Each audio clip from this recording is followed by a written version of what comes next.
갈라디아서는 모든 장절을 다 살펴보는 것이 아니라 각 장에서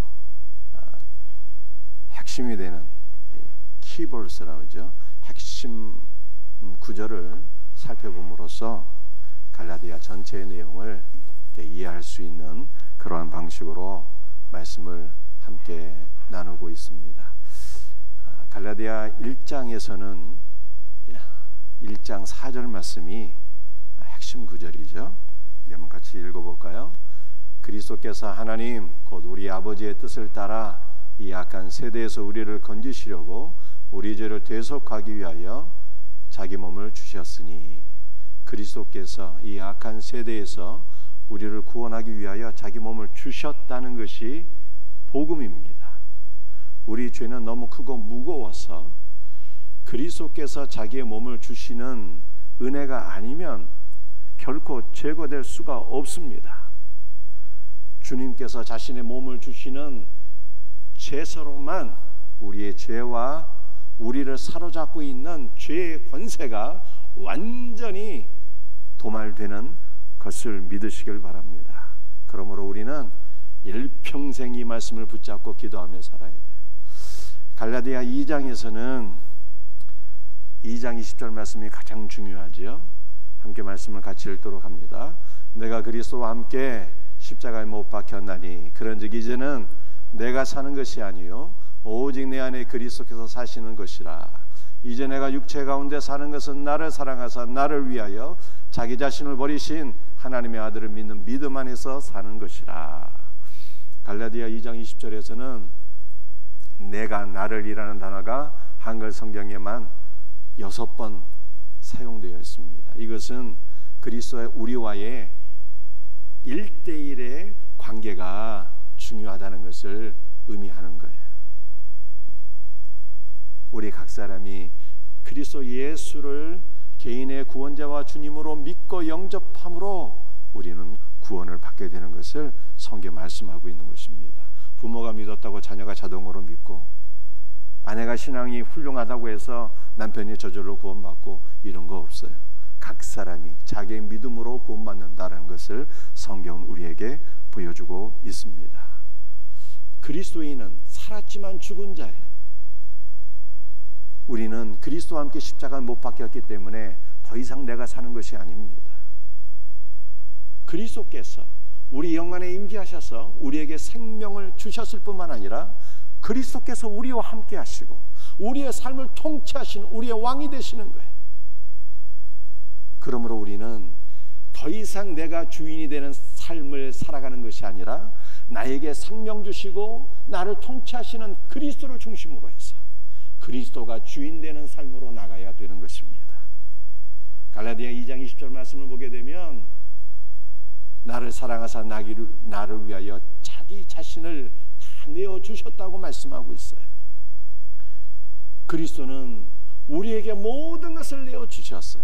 그러므로 우리는 그리스도의 모든 것을 믿음으로 취해야 되는 것입니다. 그리스도의 생명도 능력도 권능도 지혜도 지식도 그리스도 안에 있는 모든 부유한 복을 믿음으로 취하시길 바랍니다. 날마다 그리스도를 구하고 그리스도로 충만한 성도들이 되기를 주의 이름으로 축복합니다.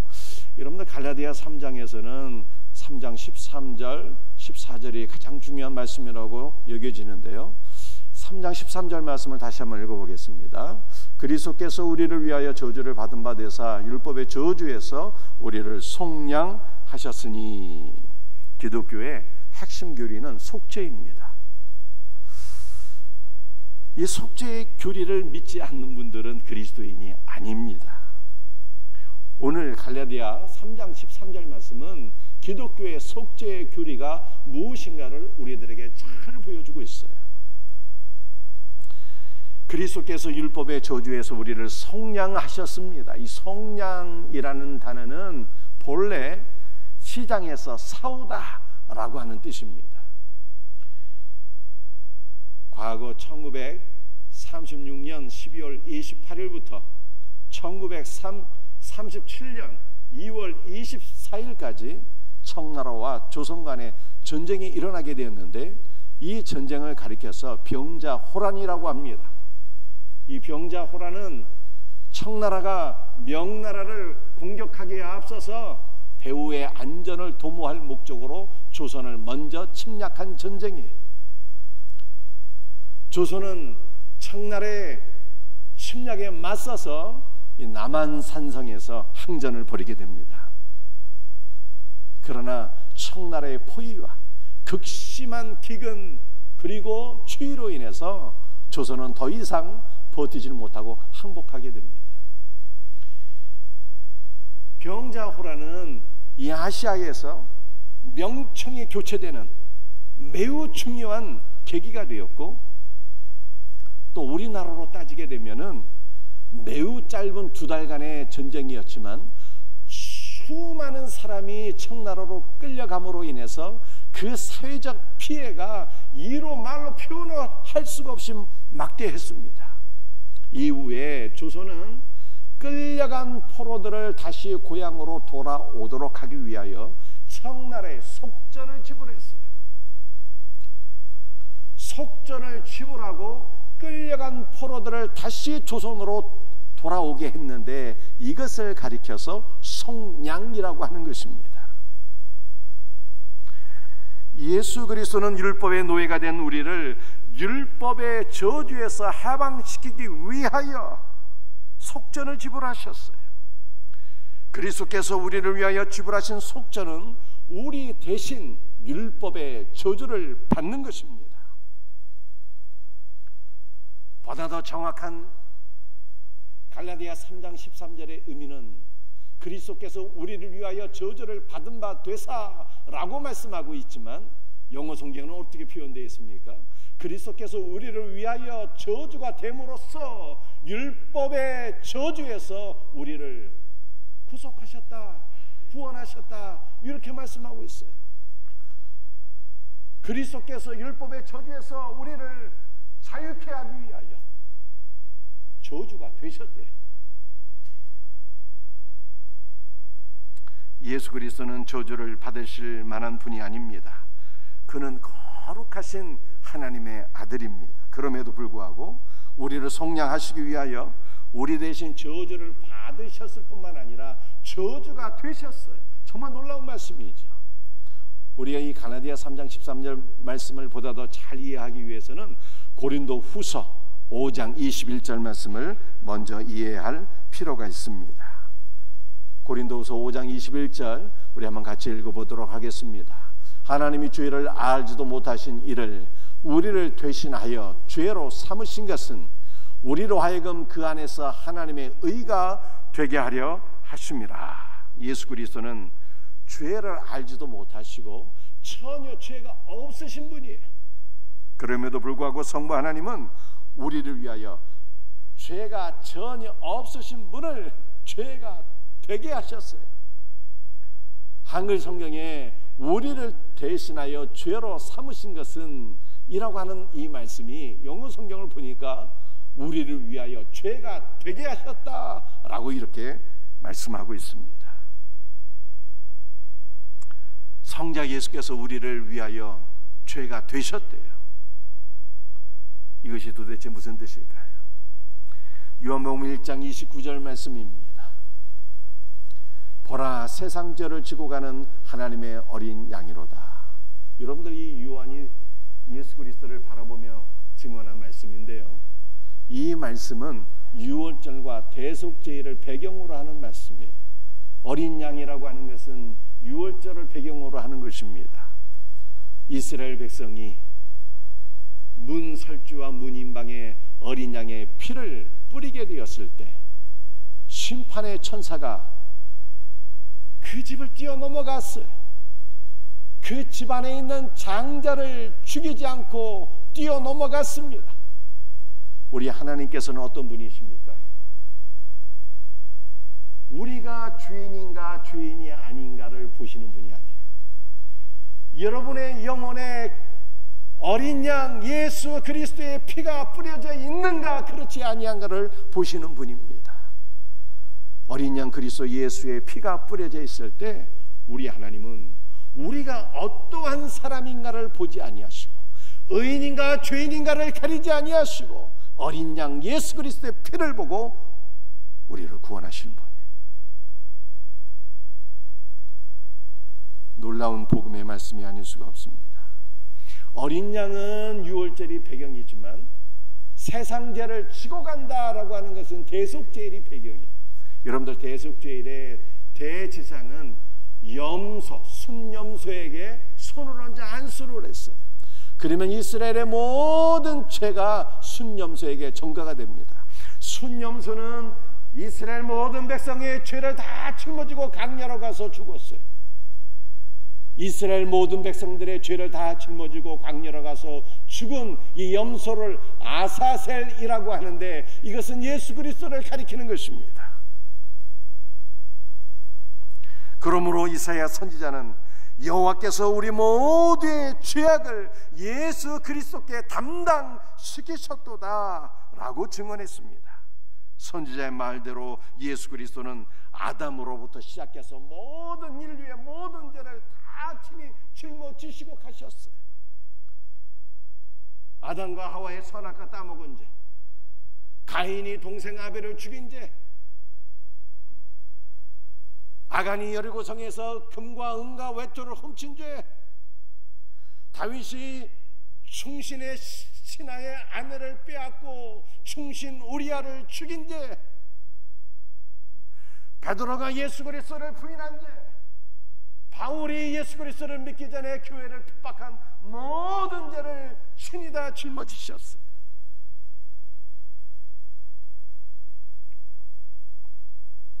예수께서 세상 모든 죄를 다 짊어지셨다는 것은 우리 모두가 어떠한 죄를 범했든지 또는 이후에 어떠한 죄를 범할지라도 그 모든 죄는 예수 그리스도께서 친히 담당하시고 예수 그리스도께서 친히 지으신 그리스도의 죄가 된다는 뜻입니다. 요컨대 우리의 죄는 그리스도께서 짊어지시고 그리스도 자신의 죄가 되어야 합니다.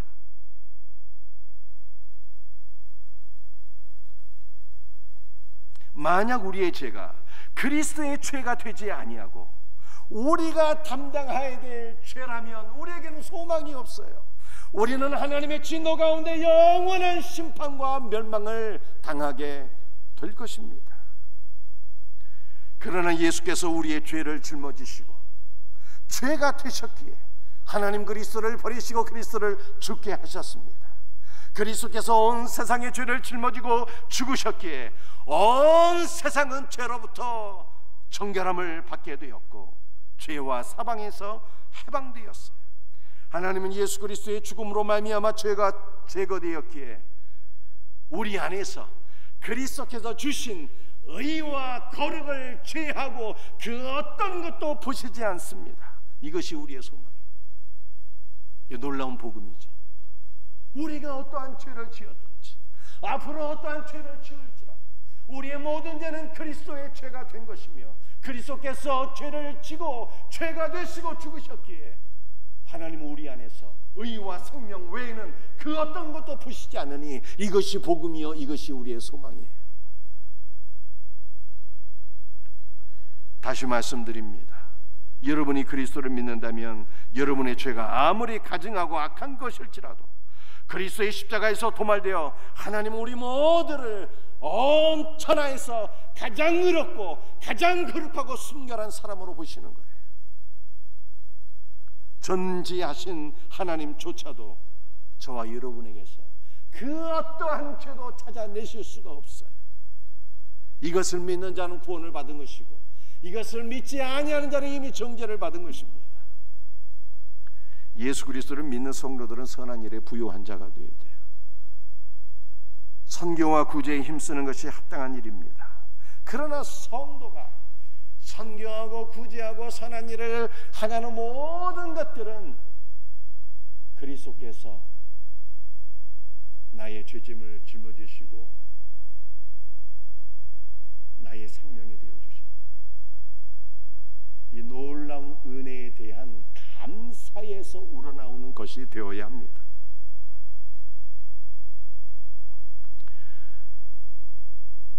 이것은 여러분이 향하는 모든 선한 일들이 속죄를 받기 위한 수단이 되어서는 안 된다는 것입니다.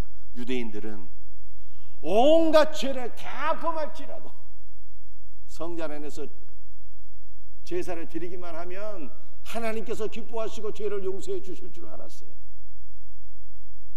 그런데 유대인들이 드리는 제사는 믿음에 기초한 것이 아니었습니다. 온갖 죄를 다 범하고 죄사함을 받기 위한 수단에 지나지 않았어요. 그러므로 유대인들이 드리는 제사를 하나님은 가증하게 보셨어요. 우리도 마찬가지입니다. 우리의 모든 선한 일들이 죄를 사함받기 위한 수단이 되면 안 돼요. 만약 그렇다면 여러분들이 아무리 선한 일을 많이 한다 할지라도 하나님 보시기에 가장 역겨운 일이 될 것입니다. 죄사함의 은혜는 오직 우리의 죄를 짊어지시고 십자가에서 죽으신 그리스도를 믿음으로써만 받을 수가 있어요. 그러므로 우리는 속죄함을 받기 위한 모든 인간적인 수단과 방법을 다 내려놓아야 합니다. 죄사함은 인간의 보잘것없는 회개를 통해서도 얻을 수가 없어요.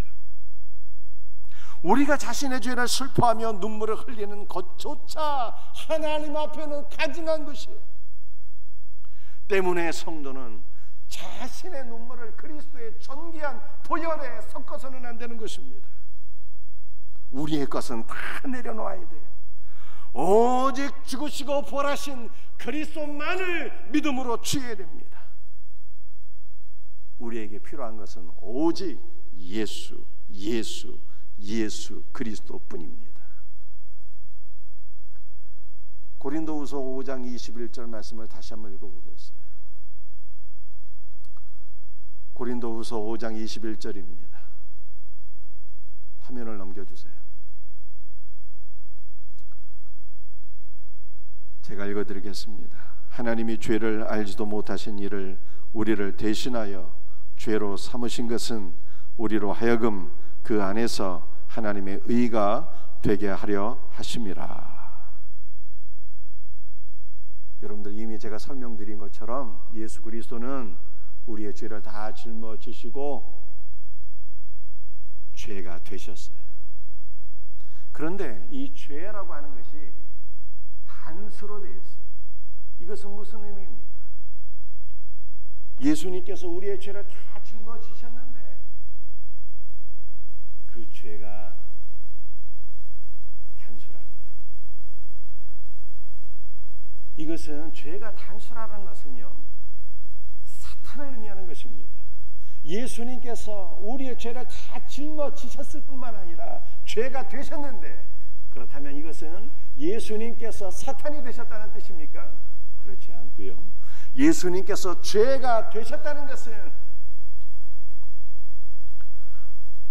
우리 안에 역사하는 사탄을 뽑아내서 십자가에 못 박았다는 뜻입니다. 우리의 모든 죄는 그리스도의 죄가 되었습니다. 또한 우리로 하여금 죄를 짓게 만드는 사탄도 그리스도와 함께 십자가에 못 박혀서 우리의 죄와 죄의 원인자인 사단이 함께 죽게 되었습니다. 그러므로 죄가 여러분을 괴롭히고 원수 마귀가 아직도 여러분 가운데 역사하고 있다고 생각한다면 이것은 십자가로 인해서 죽게 된 원수 마귀의 강교한 술책이 아닐 수가 없어요.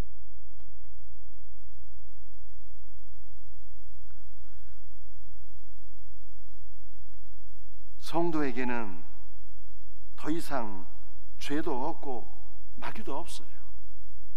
그리스도께서 이 모든 것들을 이미 십자가에 못 박아 죽게 했다 성경이 말씀하고 있기 때문입니다. 인간의 이성은 이 놀라운 은혜를 받아들일 수가 없어요. 오직 성령께서 믿음을 주실 때만 이 놀라운 믿음을 갖게 되고 우리는 죄로부터 원수 마귀로부터 자유롭게 되는 것입니다. 여러분들 오늘 이 시간 믿음으로 고백해 보시기 바랍니다. 원수 마귀는 그리스도와 함께 십자가에 못 박혔다. 한번 따라해 보세요. 원수 마귀는 그리스도 예수와 함께 십자가에 못 박혔다. 그러므로 성도에게는 더 이상 마귀의 역사가 없는 거예요. 아직도 마귀가 나에게 역사하고 있다고 생각한다면 십자가로 멸망하게 된 원수 마귀의 간교한 술책에 속고 있는 것입니다. 우리는 주변에서 경건한 사람들이 실족하게 되는 것을 바라보게 됩니다. 무엇보다 우리 자신이 때때로 분노하고 시기, 질투와 탐심과 육신의 정력에 사로잡혀 있는 것을 바라보며 신자는 자신과 교회 공동체는 거룩하지 않다고 결론을 내리게 돼요. 주님께서 우리의 죄를 용서해 주셨지만 우리는 여전히 죄인이야. 교회 공동체는 거룩하지 않아. 이렇게 결론을 내리게 됩니다. 물론 우리 자신을 바라보면 교회는 거룩하지 않다고 결론 내리는 것이 합당합니다. 그러나 교회를 성결하게 하시고 깨끗하게 하시는 그리스도 예수를 바라본다면 교회는 완전한 믿음의 공동체요, 거룩의 공동체예요. 그리스도께서 온 세상의 모든 죄, 우리의 모든 죄를 사하셨기 때문입니다. 이 믿음이 저와 여러분에게 있기를 주 예수의 이름으로 축복합니다. 다시 오늘 본문으로 돌아오겠습니다. 갈라디아 3장 13절 말씀 함께 같이 읽습니다. 그리스도께서 우리를 위하여 저주를 받은 바 되사 율법의 저주에서 우리를 속량하셨으니 기록된 바 나무에 달린 자마다 저주 아래 있는 자라 하였습니다. 예수님은 우리를 위하여 우리의 모든 죄를 다 짊어지시고 죄가 되셨습니다. 그 결과 저주를 받으셨고 저주가 되셨어요. 예수님께서 받으신 저주는요, 두 가지예요. 무슨 저주를 받으셨을까요? 첫 번째는 형벌의 분리의 저주를 받으셨어요. 분리의 저주.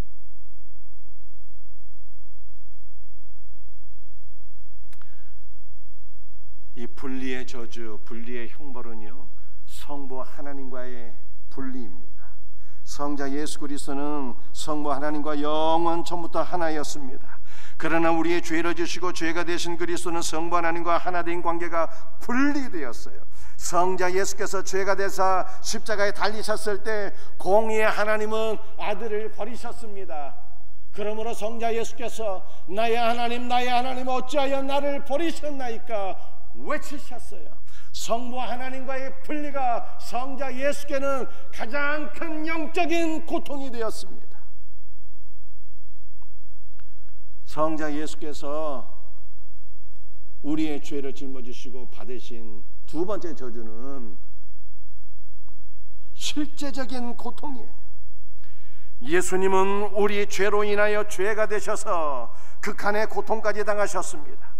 우리 구주께서 견디신 신체적인 고통은 살이 찢어지고 뼈가 아스러지고 온몸에 물과 피가 다 빠져나가므로 극한의 고통과 갈증 속에서 서서히 죽어가는 것이었어요. 따라서 그리스도의 고통은 우리의 상상을 초월하며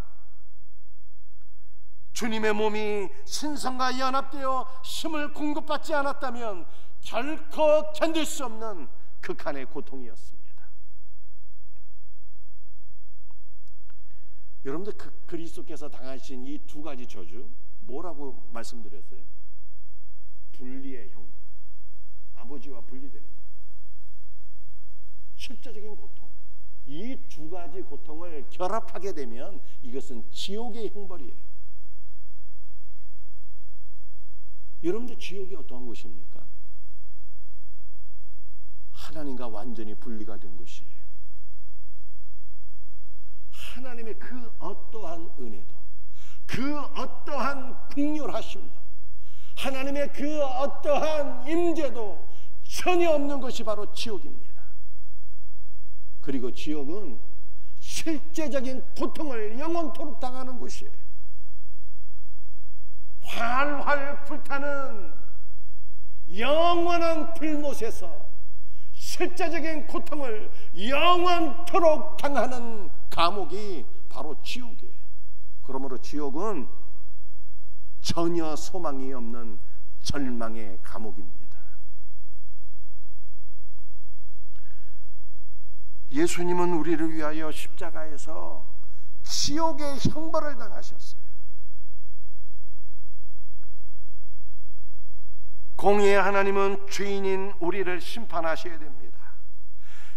그러나 하나님은 공의의 하나님도 되시지만 사랑의 하나님도 되시기에 인간의 몸을 입고 오셔서 친히 우리 죄를 짊어지시고 죄가 되셨고 지옥의 형벌을 당하셨어요. 그 결과 우리에게는 더 이상 형벌이 없는 거예요. 그리스도께서 우리가 당해야 될 지옥의 형벌을 당했기 때문에 이 놀라운 은혜를 믿는 자마다 형벌이 제거된 것을 믿으시길 바랍니다.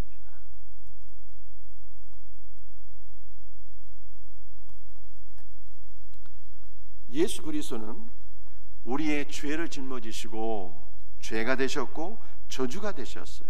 때문에 그리스도의 죽음은 죄가 죽은 것이고 저주가 죽은 것입니다. 그리스도의 십자가로 우리의 죄와 저주가 못 박혀 죽었기 때문에 우리는 죄와 저주로부터 자유함을 얻게 되었고 영원한 의와 생명과 복을 받게 되었어요. 갈라디아 3장 8절 말씀 한번 읽어보겠습니다. 함께 말씀을 같이 읽어보겠습니다. 또 하나님이 이방을 믿음으로 말미암아 의로 정하실 것을 성경이 미리 알고 먼저 아브라함에게 복음을 전하되 모든 이방인이 너로 말미암아 복을 받으리라. 모든 이방인, 곧 저와 여러분이 아브라함으로 말미암아 복을 받으리라 말씀하셨는데 보다 더 정확한 말씀은 아브라함의 씨이신 예수 그리스도로 말미암아 천하 만민이 복을 받게 되었다는 뜻입니다. 주 예수께서 주의 응당 따르는 저주를 제거하셨기 때문에 하나님의 은혜와 복이 한없이 충만하게 그리스도 예수 안에서 저와 여러분에게 부어지게 된 것을 믿으시기를 바랍니다. 여러분들 그리스도께서 우리에게 주시는 복이 무엇일까요? 그리스도께서 우리의 죄를 친히 담당하시고 죄가 되셨고 저주가 되셨습니다. 대신 그리스도께서 우리에게 생명이 되어 주셨고 의가 되어 주셨고 복이 되어 주셨어요. 여러분들 우리가 그리스도 안에서 누리는 복은 바로 그리스도 예수 자신인 것입니다. 예수 그리스도가 우리의 복이에요. 그러므로 그리스도 예수를 영접한 성도는요 복의 원천을 우리 마음에 가지고 있는 것입니다. 축복의 원천이 우리 안에 있는 거예요. 그러므로 예수 그리스도를 믿고 영접하는 자는 들어와도 복을 받고 나가도 복을 받게 되는 거예요. 복의 원천이 우리와 함께 있다는 거예요. 하늘과 땅의 복의 원천이 우리 안에 있는 거예요. 야, 이거보다 위대한 일이 없는 것이죠. 더 이상 우리에게 저주가 아니라 하늘과 땅의 복의 원천이신 그리스도께서 우리와 함께 하기 때문에 우리 모든 성령 2023년도 아니 영원토록 들어오나 나가나 무엇을 하든지 그리스도 예수 안에서 복받게 될 것을 믿으시길 바랍니다. 그리스도 안에서 누리는 복은 여러분이 필요하는 만큼 충분합니다. 그리스도 안에서 누리는 복은 값없이 은혜로 받는 것입니다. 오직 우리가 해야 될 일이 있다면 그것은 그리스도를 믿고 의지하는 것입니다. 성도는 오직 믿음으로 말미암아 우리의 죄와 저주를 그리스도께로 옮겨야 돼요. 아니 이미 우리의 죄와 저주가 그리스도 안으로 옮겨지게 된 것을 믿으시길 바랍니다. 그리고 오직 믿음으로 그리스도께서 주시는 의와 생명과 능력과 복을 누려야 하는 것입니다. 이와 같은 은혜가 우리 모두에게 있기를 주 예수의 이름으로 축복합니다. 오늘 말씀을 기억하십시다. 우리의 죄와 저주는 그리스도께로 옮겨졌어요. 우리의 죄도 죽었고 우리를 괴롭히던 원수마귀도 십자가에 다 죽었어요. 그러므로 원수마귀가 우리 안에서 역사한다는 것은 사탄의 간교한 술책에 지나지 않아요. 죄와 사망과 원수마귀가 죽었기 때문에, 저주도 제거되었기 때문에 그리스도 예수 안에서 우리는 오직 복을 누리는 거예요. 오직 생명을 누리는 거예요. 이 믿음으로 승리하는 우리 성도들이 되시기를 주 예수의 이름으로 축복합니다.